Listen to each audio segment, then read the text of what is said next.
Good. This is the total capacity page. So if you press it, and it will allow you to set the capacity 500. You have to press OK. So and it will be like 500 kVA. The total module quantity. Since we are using 4 modules, we are selecting 4 modules. Unlike this master module, we could select what all could be the master module. We could select it. Right now we are selecting this one. HMI which is being connected directly. Yeah, that's what we are doing. So we have given the master module as number 2. And temperature derating, yeah, if automatically, if there is a over temperature, it will derate. It should be enabled, you should not disable it. This is like a protection.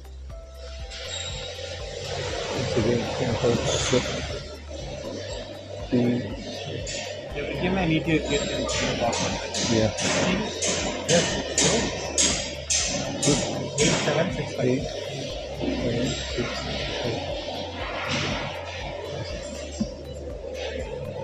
So this is the first page.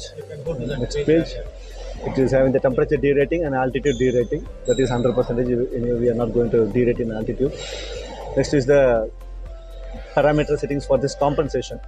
For all the L1, L2 and L3, we are going to use the 100% compensation only. You don't need to change anything here, and we are not going to use the power factor. So this thing won't be effective for your application.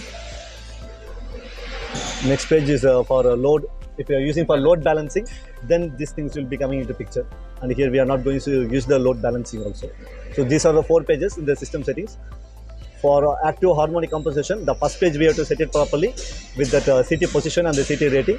And the second thing is the total capacity and the number of modules. Those things and the master module, wherever we are going to connect the HMI. So this thing should be set up properly. So the second thing is the compensation. This compensation, we could go for maximum 110%. Max to max up to 110% we could set it, but default it will be in 100. So when you are switching on the grid THDi, here you could see the grid THDi and load THDi. So after switching on, if it is not coming down, then we have to fine tune in this page. 110%. You could see right now it is having only the odd harmonics. Individual harmonics it will show. You could go for the even harmonics. So if you want to compensate more, then you could select here the particular range, particular you could give up to 110%. Like but generally, the load site will be having the odd harmonics. Yeah. 3, 5, 7, 9, 11, those will be high, and that one you have to target. The third harmonic, sixth harmonic, ninth harmonics are the triplet harmonics, which is associated with the neutral. Single phase loads are there, non-linear load, then triplet harmonics will be there, which gives rise to the neutral harmonics. But generally, PFDs are there, industrial loads, the 5, 7, 9 components will be more. Then we have to go there and reduce it, because those amplitude will be high, generally, till 11th harmonic. So that way depends upon application to application. And this is for the fine tuning parameter. If it is not working, then call us, we will just guide you how to do the fine tuning. And next one is the normal communication. If you are going to take this HMI for communication of SCADA, then you could just do these settings. In customize, this thing is not needed for the communication. Yeah. The address, whatever we want, we can set it. For the HMI, for HMI communication to the SCADA. HMI to the units. Communication between HMI to the SCADA. I mean to the customer communication. So this is the RF communication. So in settings page, you have to do the system setting. That is the main page. After that, you could complete it. Once you start it, if it is not properly compensated, then we have to come for this compensation page. So this is the settings page. You explained the last one, that communication, after communication there are some customize is not needed to customer. Just for information. This is for the power saving, security settings, like if you want to send in, these things are not needed. If the customer wants to, no one should be using it. Then like password, like security question, user access level and password and other things. Okay. So changing the admin password and other things. So these things mostly it will be like from service team we will be accessing it. So it is not needed for you.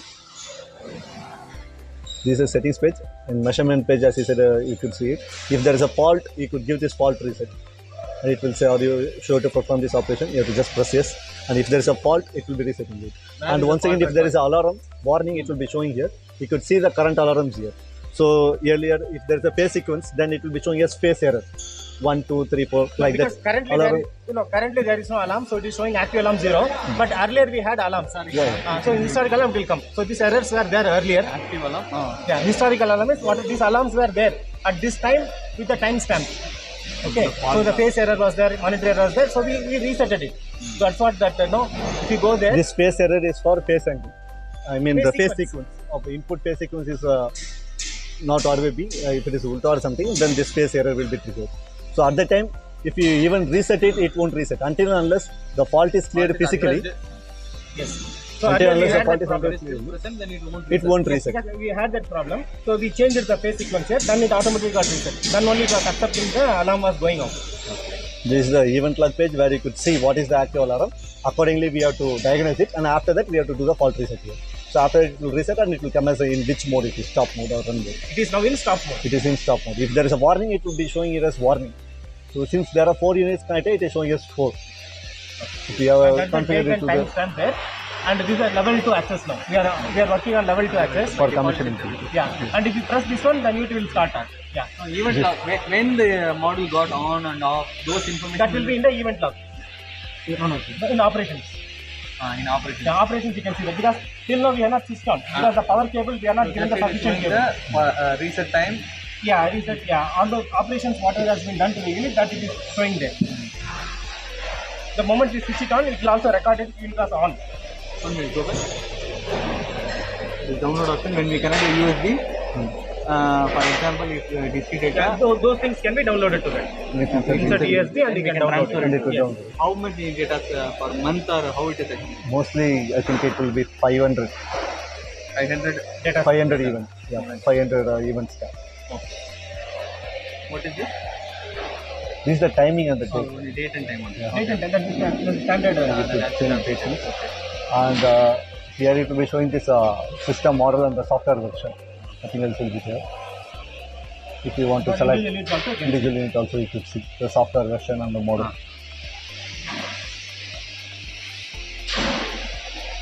And the next thing in health, it will be showing like if it is a monitor setting error, it will be like what you have to check. If this kind of alarm is triggered, then it will say remedy. total capacity and CT location, you have to check it. And if it is an inverter over temperature, so what are the basic checks like that? Actually, that's it. It's basically a help menu to understand like what could be the possible reason why that fault has come. So only this much we have in this thing. And, Home page. To start our Yeah, this is the home page. This is the home page. Whenever you are supposed in between somewhere, if you press this, you will come back to the home page.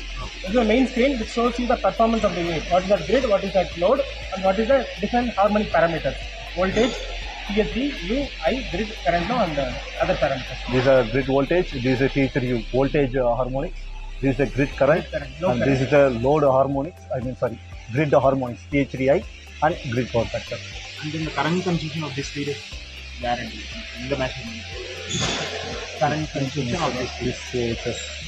It will be giving the output current, the current consumption of this thing, it can't be So the measured. current consumption of this thing will not be shown here. Yes. That is related to the technical parameters of the unit. That we can check in the technical data sheet. But in this it will show you the performance. What is at the source side, what is the load side, how much the harmonic it has reduced. One current consumption won't be available here. Because at one side I found that 100 amps it will take and it doesn't know whether because there is no multifunction meter or something